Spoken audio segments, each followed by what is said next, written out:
अस्सलाम वालेकुम, मैं हूं अमीर अब्बास। आज पाकिस्तान समेत दुनिया भर में रसूल रहमत सल्लल्लाहु अलैहि वसल्लम का जश्न मिलाद मनाया जा रहा है।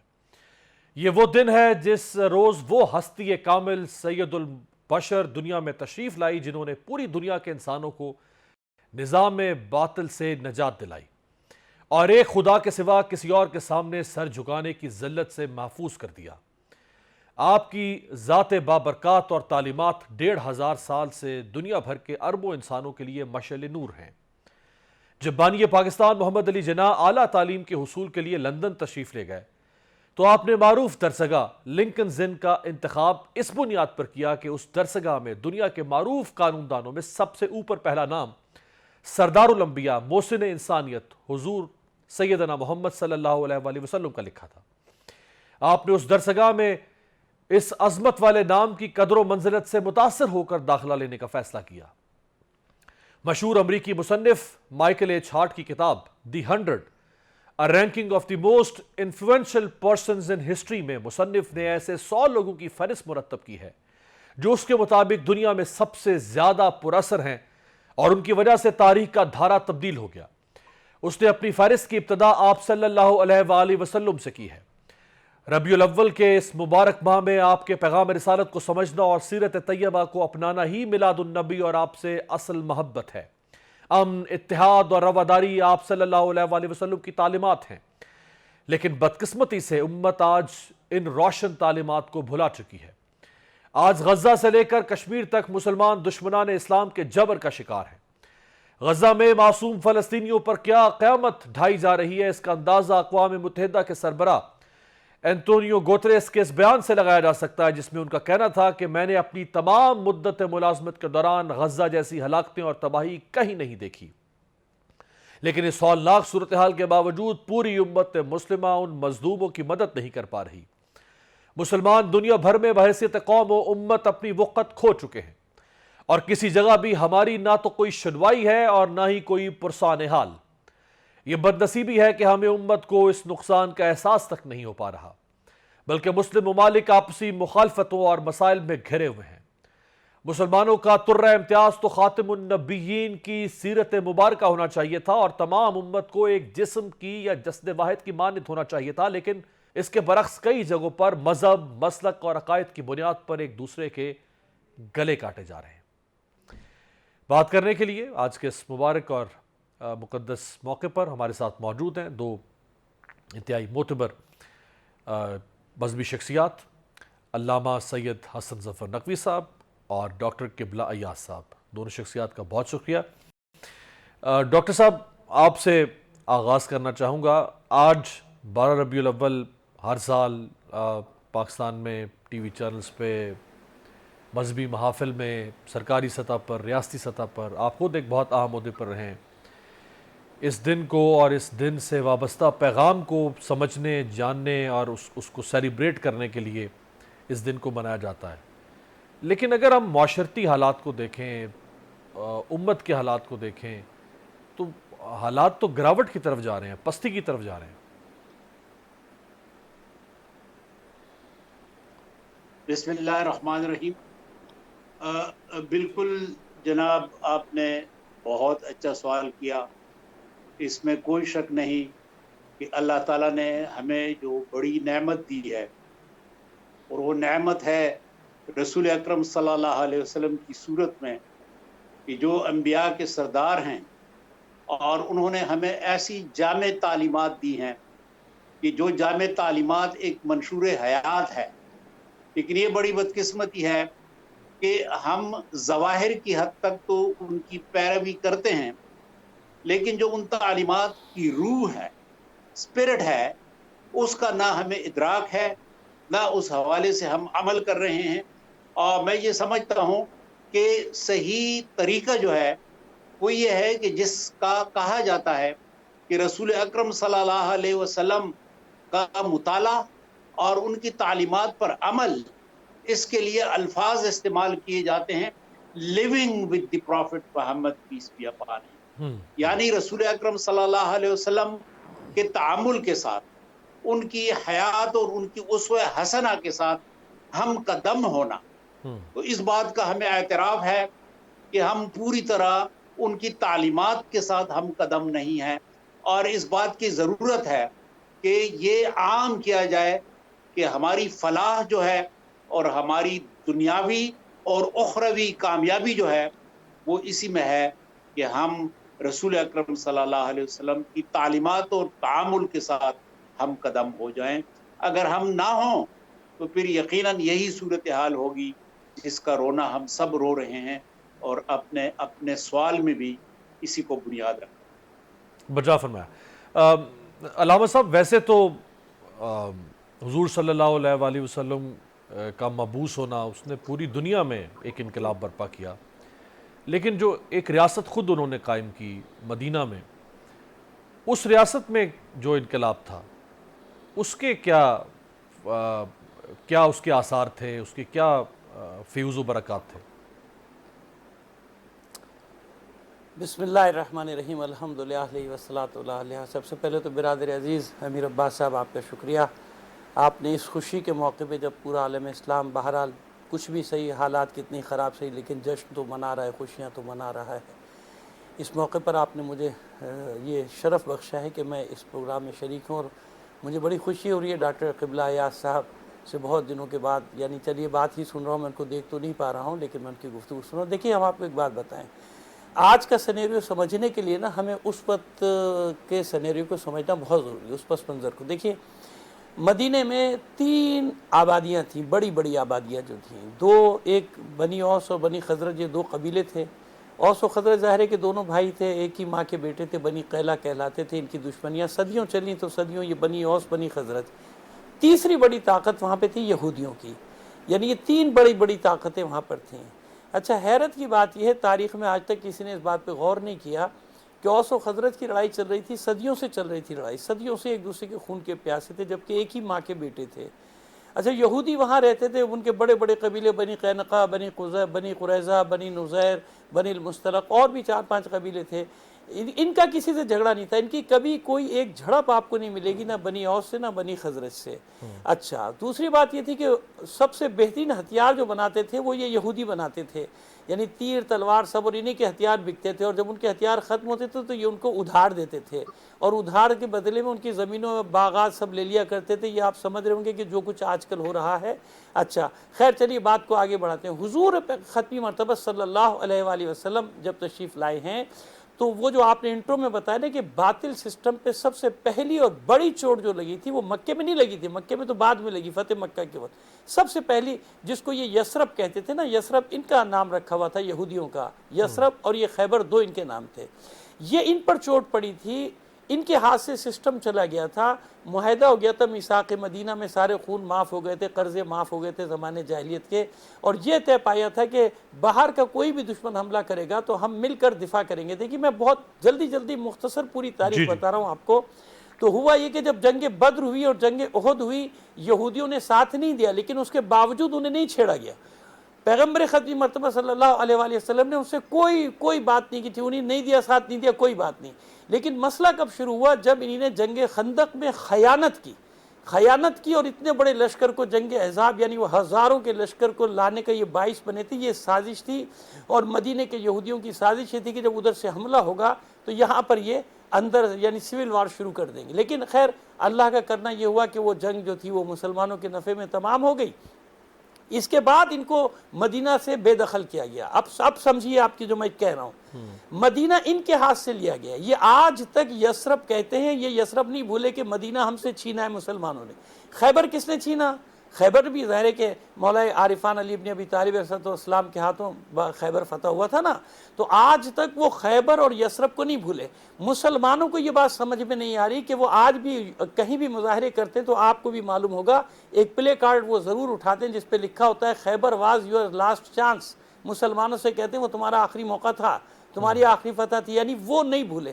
ہماری سب سے بڑی مشکل یہ ہے کہ وہ اپنی شکستوں کو نہیں بھولے، ہم اپنے اس کو بھولے جا رہے ہیں مقامات کو، کہ بھائی یہ جو جنگ ہے غزہ کی، یہ محض فلسطینیوں کی نہیں ہے، یہ صرف مسجد اقصیٰ کی ایک لڑائی نہیں ہے، یہ پوری اس لڑائی کا تسلسل ہے۔ وہ جو واپس لینا چاہتے ہیں اپنے علاقے اور اپنی سلطنت جو انہوں نے فلیگ پر لگائی ہوئی ہے، اس کو واپس لینا چاہتے ہیں، یہ وہ ساری لڑائی۔ اس لیے امت مسلمہ کو آج آج اگر دیکھیے میں پھر ایک بات کہوں گا ڈاکٹر صاحب سے بڑی معذرت کے ساتھ کہ ظاہر ہے کہ انہوں نے بھی وہی بات کہی ہے جو میں کہنے جا رہا ہوں، لیکن دیکھیے ہماری امت کو آپ کچھ نہ کہیے، امت بیچاری ہر وقت نکلنے کو تیار ہے، نکل رہی ہے، لڑنے کو تیار ہے، مرنے کو تیار ہے۔ ہماری مشکل یہ ہوئی کہ گزشتہ 100 سوا 100 سال میں جو ہم پر مسلط کیے گئے ہیں لوگ، کسی بھی صورت میں، کسی بھی شیب میں عامر جو ہم پر مسلط کیے گئے ہیں، وہ وہاں سے آواز نہیں نکلتی بلکہ الٹا ہوتا ہے۔ آپ یہ دیکھیں نا، عرب ممالک میں اگر کوئی نکل سکتا ہے، کوئی نکلے اسرائیل کے خلاف، مار مار کے اس کو جوتے مار کے اس کو لاپتہ سوال ہی کر دیا پیدا نہیں جائے گا، اس کا ہوتا۔ بیڑا غرق کر دیا جائے گا، ہے نا۔ ہم تو یہاں نکل رہے ہیں نا، کچھ بات تو کر رہے ہیں۔ تو میری گزارش یہ ہے کہ دیکھیے لوگوں کو کہنے سے زیادہ جو ہے نا، پہلے ہمیں یہ دیکھنا پڑے گا کہ ہمارے حکمرانوں کا رویہ کیا ہے۔ ہمارے یہاں دیکھیے ہمیں الجھا دیا جاتا ہے دوسرے مسائل میں تاکہ غزہ سے ہٹ جائیں، فلسطین سے ہٹ جائیں، پوری امت مسلمہ کو کبھی فرقے واریت، کبھی لسانیت، کبھی کچھ دوسرا، کبھی کسی کے پیچھے لگا دیں گے، کبھی کسی کے پیچھے لگا دیں گے۔ یہ حکمرانوں کی چال ہے۔ لیکن امت کی میں بات جہاں تک کروں گا، دیکھیے امت جو ہے وہ اپنے حبیب یعنی اللہ کے حبیب کے ساتھ مخلص تھی، مخلص ہے۔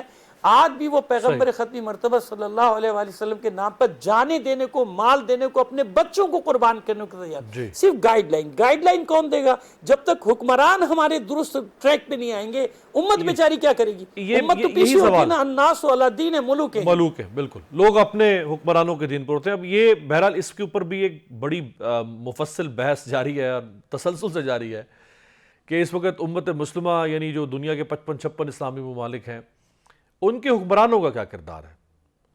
ایک بریک کے بعد ڈاکٹر قبلہ یاز صاحب کے سامنے یہ سوال رکھتے ہیں۔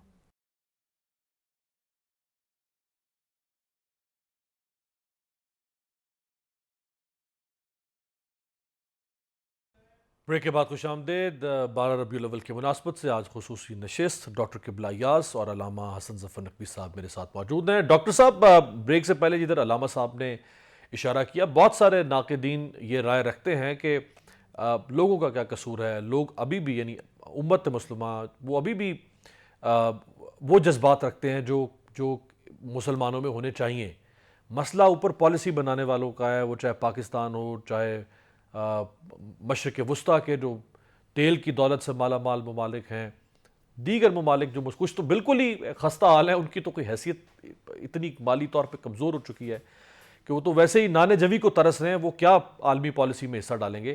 لیکن جو خوشحال ممالک ہیں نسبتاً یا زیادہ تر، ان کی جو حکمران اشرافیہ ان کے بارے میں کیا کہیں گے آپ؟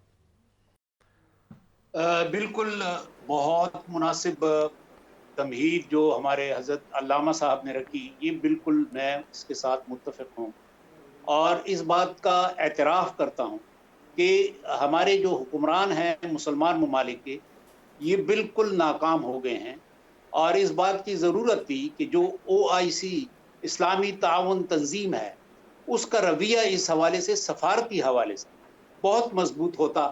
میرا یہ خیال ہے کہ کئی ممالک ایسے ہیں کہ اگر OIC اقدام کرتی تو وہ وہاں سے ان کو بھی سپورٹ ملتی۔ مثلا میں یورپ کے اندر آپ کو ممالک بتاتا ہوں کہ جو زبردست حمایت کرتے ہیں فلسطینیوں کے کاس کی اور ان کے مشن کی، اور آئرلینڈ کا رویہ آپ دیکھیں، لیکن کمزوری ہماری طرف سے ہے۔ اگر ہم ایک مضبوط اقدام اٹھائیں تو مجھے یہ یقین ہے کہ اسرائیل میں اتنی سخت نہیں ہے، اور امریکہ بھی اگر یہ محسوس کرے کہ اس کے مفادات کو خطرہ ہے تو امریکہ بھی ایک بڑی حد تک اسرائیل کی حمایت سے دستبردار ہو سکتا ہے۔ لیکن ہمارے اندر کمزوری ہے، اس کا اعتراف کیا جانا چاہیے۔ ڈاکٹر صاحب، وہ جو کلیش آف سویلائزیشن یعنی تہذیبوں کا تصادم، یہ کتاب آئی اور اس میں یہ جو مذہبی تہذیبیں ہیں اس کا بھی ذکر ہوا۔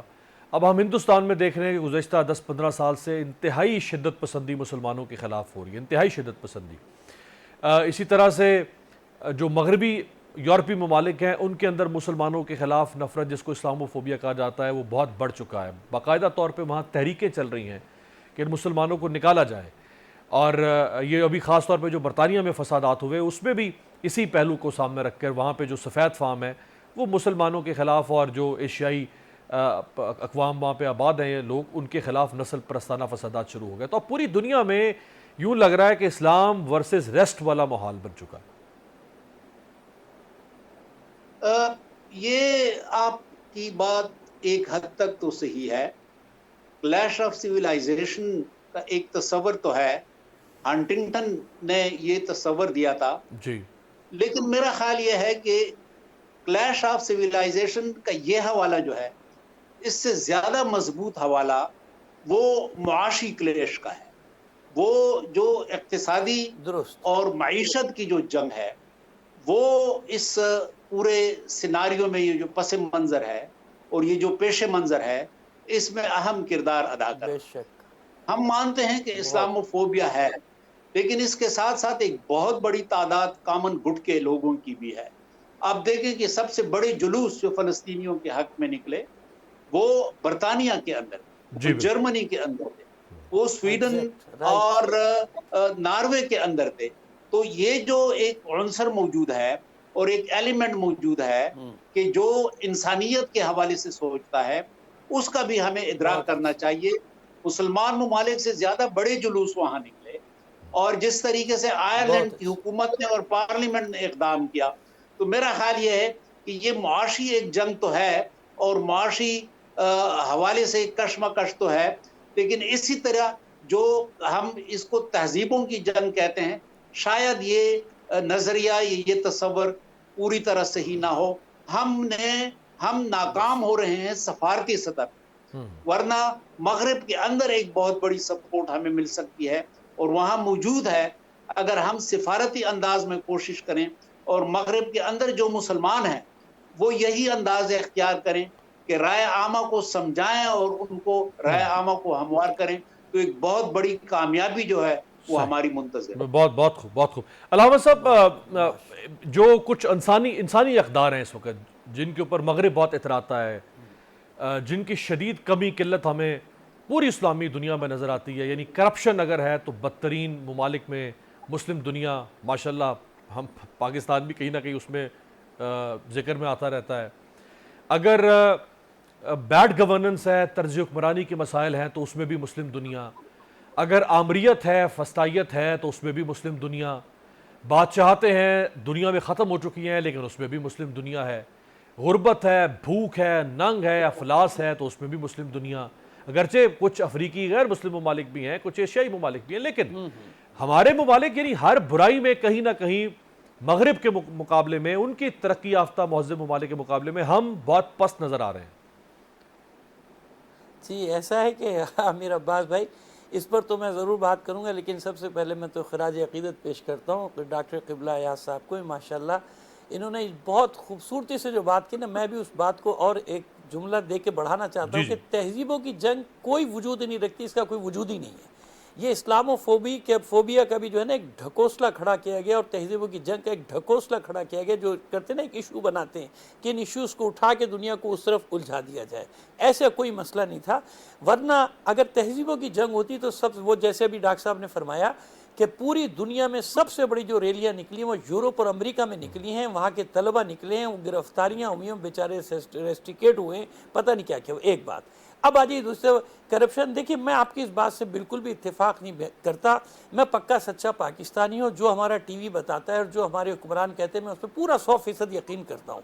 मेरी नज़र में तो इनसे ज़्यादा पारसा, इनसे ज़्यादा ईमानदार सियासतदान ना तो दुनिया में कोई है, ना इतने ईमानदार कोई हैं। बल्कि मैं तो ये दुआ करता हूँ बारी इलाहा, ऐसे ये हमारे सियासतदान थोड़े से इसराइल को दे दे, बरतानिया को दे दे, अमेरिका को दे दे, जो हमारे 77 साल में हुआ वो इंशाल्लाह 77 दिन में वहाँ पे हो जाएगा। तो मैं तो इस बात को नहीं मानता। आप जो सड़कों पे चीज़ें नज़र आती है, लोगों ने खुद तबाही बर्बादी की हुई है। मैं कराची में अभी घर से बाहर निकला था आज, तो मेरी मुसीबत हो गई थी, गाड़ी का मेरा टायर भी पंचर हो गया, पता नहीं क्या क्या हो गया। लेकिन मैं कुछ नहीं कह रहा, क्योंकि वो टीवी पे जब मैं सुनता हूँ तो हमारे वज़रा कह रहे होते कि जी हम तो बिल्कुल सही है, लोग सियासी प्रोपेगेंडा कर रहे हैं। एक शर्मनाक हमारी पूरी दुनिया में पोजीशन हो चुकी है। इनको शर्म नहीं आती है टीवी पे बैठ के झूठ बोलते हुए अपने आप को रसूल का उम्मती कहते हैं ये लोग। ये किस तरह के रसूल के उम्मती हैं? इनको ये इतनी हया भी नहीं कि अपने लोगों से तो सच बोलो, अपने लोगों से तो झूठ ना बोलो, इस महीने में तो झूठ ना बोलो, रबीउल अव्वल के महीने में तो झूठ ना बोलो। रोज़ सुबह शाम क्या हालत हो रही है लोगों की, क़यामत बरपा हो रही है। आप जो करप्शन की बात करें, मेरा ख्याल है कि करप्शन का वर्ल्ड कप टूर्नामेंट हो जाए तो एक साल नहीं बल्कि कई साल मुसलसल हम ही लोग जीतते रहेंगे, हमारे सिवा कोई नहीं जीतेगा करप्शन में। और फिर उसके बाद फिर मैं कहूँगा कि मैं जो कुछ कह रहा हूँ इसको आप कलदम करार दे दीजिएगा। आप टीवी की खबरें सुनने कीजिए, वजीरों के बयान सुना कीजिए, और देखिए आपको हर तरफ सब्ज़ा ही सब्ज़ा नज़र आएगा, ना कोई खुदकुशी करता नज़र आएगा, ना कोई बिजली का बिल लेके रास्ते में बेचारा सड़क के नीचे लेटता हुआ नज़र आएगा। हमारी सबसे बड़ी ख़राबी ये देखिए, और एक बात मैं मजहबी रहनुमाओं से बड़े अदब एहतराम से गुजारिश कर रहा हूँ कि देखिए, आप लोग जानते हैं कि ये इतना हसास मौजू होता है इश्क़ रसूल का, इश्क़ आले रसूल का या इश्क़ सहाबा का, लोग 1 मिनट में सड़कों पर आ जाते हैं। क्या ये हमारी ज़िम्मेदारी नहीं है? जब हम जानते हैं कि उलमा की बात लोग मानते, तो मस्जिदों में मैंने कोई खुतबा नहीं देखा कि जो इन चीज़ों के ऊपर खुतबात दे रहे हो, सफाई सुथराई पे दे रहे हो, करप्शन के ख़िलाफ़ बातें कर रहे हो, करप्शन करने वालों के ख़िलाफ़ बातें कर रहे हो, लोगों को दर्स दे रहे हो कि भाई ये जो तू हराम काम जो खुदा दफ्तर सरकारी दफ्तरों में बैठ के कर रहा है, जो करने की बातें तज़किये नफ्स। देखिए हुज़ूर सल्लल्लाहु अलैहि वसल्लम का पहली ज़िम्मेदारी क्या थी? हुवल्लज़ी बाअसा फ़िल उम्मीना रसूलन मिनहुम यतलू अलैहिम आयातिही व युज़क्कीहिम। पहले आयात और फिर अहकाम बाद में, पहले तज़किये नफ्स। तज़किये नफ्स में हमारे यहाँ कितनी बात हो रही है। ये महीना है तज़किये नफ्स का, अगर तज़किये नफ्स के ऊपर दर्स दें हम, और मैंने अभी मैं नहीं जगह का नाम नहीं लेना चाहता, उलमा मशाइख कॉन्फ्रेंस हुई है और करप्ट तरीन आदमी बैठ के उनको दर्स दे रहा है, उलमा को बता रहा है, उलमा को दर्स, और उलमा बैठे नीचे मुंडियाँ हिला रहे हैं, सर हिला रहे हैं, सारे उसके बैठे हुए। यार कमाल है, कोई शराफत है कि क्या हो रहा है? किस तरह के ये तमाशा नहीं। 25 करोड़ लोगों को इन्हीं ने मजाक बना दिया है। ये समझते हैं कि बिल्कुल जाहिल है, इनको कुछ इनके साथ जो सुलूक चाहे, जैसा जानवरों जैसा सुलूक चाहे करो, नहीं होना चाहिए ऐसा। उलमा की जिम्मेदारी, मैं फिर कबूल कर रहा हूँ कि उलमा की जिम्मेदारी है कि मसाजिद से बजाय एक दूसरे के खिलाफ बातें करने के ये चीजें लोगों को तज़किये नफ्स की तरफ लेकर। अलामा साहब, इसी पहलू, अब चूंकि हम प्रोग्राम के इख्तिताम की तरफ भी बढ़ रहे हैं और आखिरी हिस्सा है प्रोग्राम का, तो आपकी इजाज़त से एक वक्फे के बाद वापस आएंगे। तो अब ये जो मसला, यानी एक पुरअमन माशरा, हम जिसे इंटरफेथ हार्मनी कहते हैं, यानी बैनुल मज़ाहिब हम आंगी के साथ हम कैसे रहेंगे? हम तो बैनुल मसालिक हम आंगी के साथ नहीं रह पा रहे। एक ब्रेक के बाद।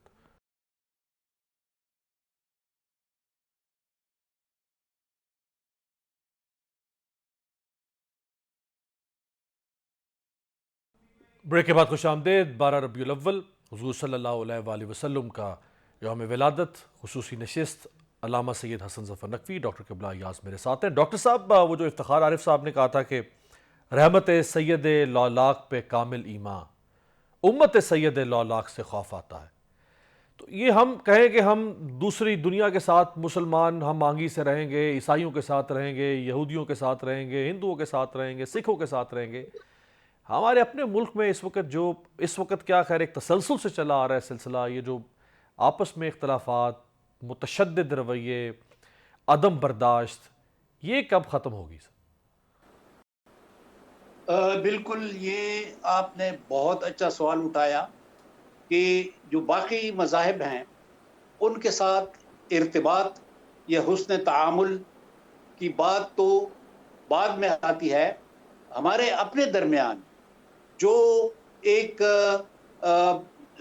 कैफियत है कि हम तशद्दुद के साथ एक दूसरे का जो गले काट रहे हैं या फतवे बाजियाँ हो रही हैं, और सिर्फ शिया सुन्नी नहीं बल्कि और भी बहुत सारे हवाले बन गए हैं, और इस तरीके से अवामुन नास को हमने तकसीम कर दिया है और कौमी इज्तिमाइयत जो है उसकी सूरत नहीं बन पा रही।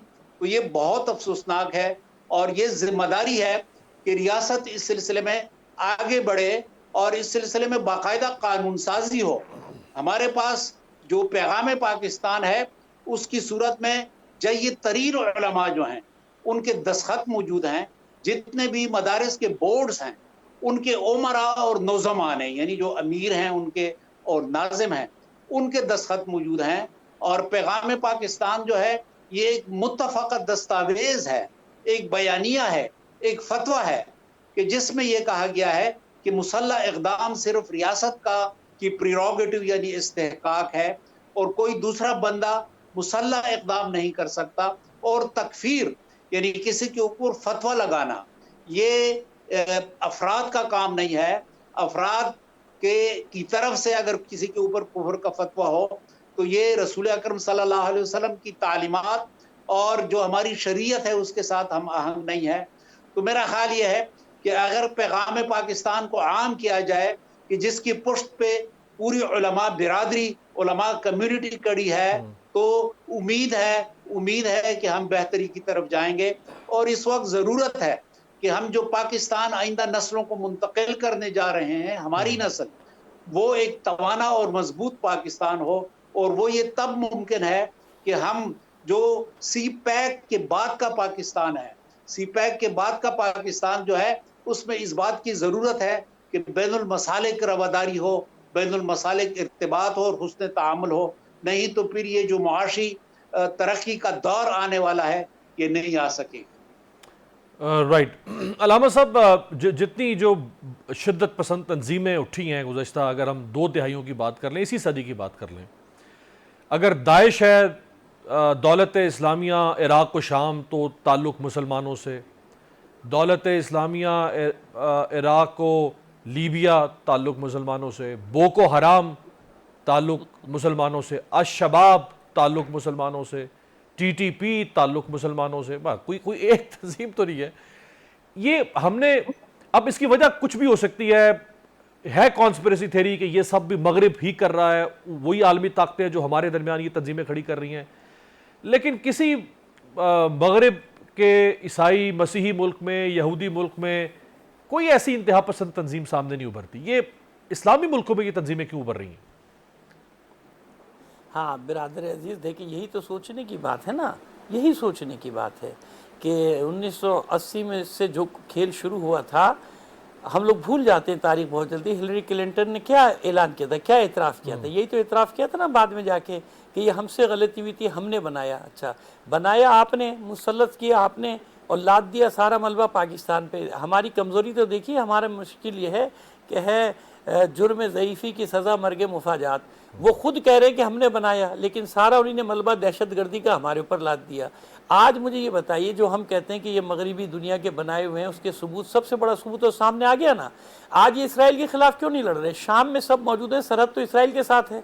ये बोको हराम, शबाब या जबतुन नुसरा और दाइश और ये सब कहाँ हैं? आज अगर ये जिहाद कर रहे थे इस्लाम की खातिर, तो आज ये गज़ा के लोग जो बेचारे मुसलमान फ़लस्तीनी, वो तो शिया भी नहीं है ना भाई, उनको जो मारा जा रहा है, उनका खंडर बना दिए गए उनके शहरों को, आज ये सब कहाँ है? तो ये सबसे बड़ा सबूत है कि जिसने बनाया था उसके खिलाफ तो ये नहीं लड़ सकते ना, उसके खिलाफ ये नहीं जा सकते। लेकिन बहरहाल कसूर तो हमारा है ना, यानी खाम माल तो हमने दिया है ना, खाम माल तो हमारे मुल्कों से गया है, चलाने वाले हाथ तो हमारे हैं ना। लिहाजा वही जो मैं पहले ने कहा था कि हमारे उलमा की जिम्मेदारी है, उलमा की, भाई आप खुदा के लिए अब हालात को समझ लें। हालात जिस तरफ जा रहे हैं, सिवाय उलमा के, मैं आपको फिर बता रहा हूँ, 2 तबके ठीक हो जाएं। हुजूर की हदीस है, पैगम्बर खत्मी मर्तबा सल्लल्लाहु अलैहि वसल्लम की हदीस है कि किसी भी कौम के उलमा और हुक्मरान, उमरा यानी उलमा और उमरा यानी वो हुक्मरान, उलमा और उमरा ठीक हो जाएं, कौम ठीक होती है। उलमा और उमरा ख़राब हो जाएं, कौम तबाह बर्बाद हो जाती है। हमारी मुश्किल ये है कि हुक्मरान तो जैसे हैं सो हैं। बहुत माजरत के साथ, अदब के साथ अर्ज़ कर रहा हूँ कि हमारे उलमा ने भी वो किरदार अदा नहीं किया आलमी सतह पर जो किरदार उनको अदा करना चाहिए था। तो ये उलमा और उमरा, इन्हीं के पीछे लोग चलते हैं ना। आम आदमी को कुछ ना कहिए बेचारे को, उसको तो कोई भी जज्बाती कर देगा, या हुक्मरान जज्बाती कर देंगे मैदान में आएगा, या आलिम जज्बाती करेंगे मैदान में आ जाएगा ना। तो ये उलमा और उमरा, ये जब कौम के ठीक हो जाते हैं तो कौमें बिल्कुल ठीक चलती हैं।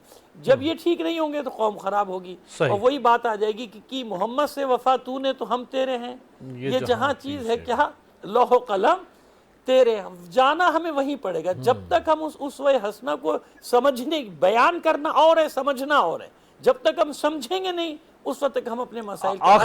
आखिरी सवाल अलामा साहब, आखिरी सवाल आपका मुख्तसर जवाब, फिर यही जवाब मैं डॉक्टर साहब से हासिल करूंगा। वो जो इकबाल ने जवाब शिकवा में कहा था कि थे तो आबा वो तुम्हारे ही, मगर तुम क्या हो, हाथ पर हाथ धरे मुंतज़िर फरदा हो। ये जो मुसलमानों में कुछ हम इतराते भी हैं, कुछ मसनूई किस्म की हमें बाज़ों का वो तफक्कुर है कि जी हम ये थे और हम वो थे, तो हम क्या थे और हम आज क्या हैं? अरे सरकार, बात यह है कि वही पेदरम सुल्तान बूद वाली कहानी है। आप जिसको भी बिठा लीजिए वो अपने कहानी किस्से सुनाना शुरू कर देगा। पुराने आज हमारे स्कूलों में, ड्रामों में, सब जगह यही चल रहा है ना, माजी चल रहा है कि माजी में ये था ये था ये था। भाई आप क्या कर रहे हो? आप ड्रामे बना रहे हैं, पुरानी तारीखों पे बना रहे हैं, जो कुछ भी बना रहे हैं, लोगों को दिखा रहे हैं, सब कर रहे हैं। इस वक्त क्या हो रहा है? अब पोजीशन ये है, ایک طرف آپ وہ تاریخ بتا رہے پرانی اپنے آبا و اجداد کی فتوحات کی، اور دوسری طرف اگر کوئی یہاں پہ کھڑا ہو کے بات کرنے کی کوشش کرے تو اس کو کچل دیا جاتا ہے، اس کو بات نہیں کرنے دیا جاتا۔ پورے عالم اسلام کا یہ عالم ہے۔ تو خلاصہ کہانی کا یہ ہے کہ بھائی جن کے ہاتھوں میں ہمارا زمام اقتدار ہے، جب تک وہ درست نہیں ہوتے، ظاہر ہے کہ وہ کسی اور کے اشاروں پہ چل رہے ہیں، امت اسی طرح بیچاری پریشان حال پھرتی رہے گی۔ ڈاکٹر صاحب آپ کیا فرمائیں گے اس پہ؟ بالکل، حضرت علامہ صاحب نے بہت اچھی باتیں کہی، ان کے نقطہ نظر سے اتفاق ہے۔ ماضی کا تذکرہ بے شک ضروری ہے، لیکن ماضی سے سبق سیکھنا چاہیے اور اپنے حال کو بھی بہتر بنانا چاہیے، مستقبل کی عظمت کے لیے، مستقبل کی بہتری کے لیے۔ اب ہماری مصیبت یہ ہے کہ ماضی کو لے کے تو ہم اس کا ذکر تو کرتے ہیں، اب احساس تفاخر کا وہ کرتے ہیں، اظہار تو کرتے ہیں، لیکن ہم اپنے حال کو بہتر نہیں بناتے۔ حال کو بہتر بنانا جو ہے، اس کا حل صرف یہ ہے کہ ہم رسول اکرم صلی اللہ علیہ وسلم کی طرف رجوع کر لیں۔ رسول اکرم صلی اللہ علیہ وسلم نے جو منہج ہمیں دیا، جو اسوہ حسنہ دیا، مثلا اوس اور خزرج کی جنگ آپ دیکھیں، اس میں آپ نے دونوں کے درمیان صلح کرائی، اور جو اقتصادی ایک انحصار تھا اوس اور خزرج کا یہودی قبائل کے اوپر، جب ان کے درمیان صلح ہو گئی تو امن کی فضا پیدا ہوئی، اور امن کی فضا کے بعد وہ معاشی طور پر آزاد ہو گئے۔ تو یہی میں سمجھتا ہوں کہ منہج ہے کہ ہم ترقی کی طرف جائیں، جنگ اور جدل سے گریز کریں، اپنے درمیان جو ہمارے اختلافات ہیں ان کو ہم بلا دیں اور اشتراک عمل کی کیفیت پیدا کریں۔ تو یہی وہ راستہ ہے کہ جس میں پاکستان اور مملکت جو خداداد ہے اور پوری امت جو ہے وہ بہتری کی طرف جا سکے۔ بہت ضروری یہ ہے کہ حضور صلی اللہ علیہ وآلہ وسلم کا جب تذکرہ ہو تو اس کو معروضی جو دنیا کے حالات ہیں، مسلمانوں کے حالات ہیں، سیاسی، سماجی، اقتصادی حالات، ان کے ساتھ وابستہ کر کے پھر حضور صلی اللہ علیہ وآلہ وسلم کو سمجھا جائے۔ امید کرتے ہیں کہ آج کی اس مختصر نشست سے مجھ سمیت ہم سب نے کچھ نہ کچھ سیکھا ہوگا۔ بہت بہت شکریہ علامہ حسن ظفر نقوی صاحب اور ڈاکٹر قبلہ یاز ہمارے ساتھ تھے۔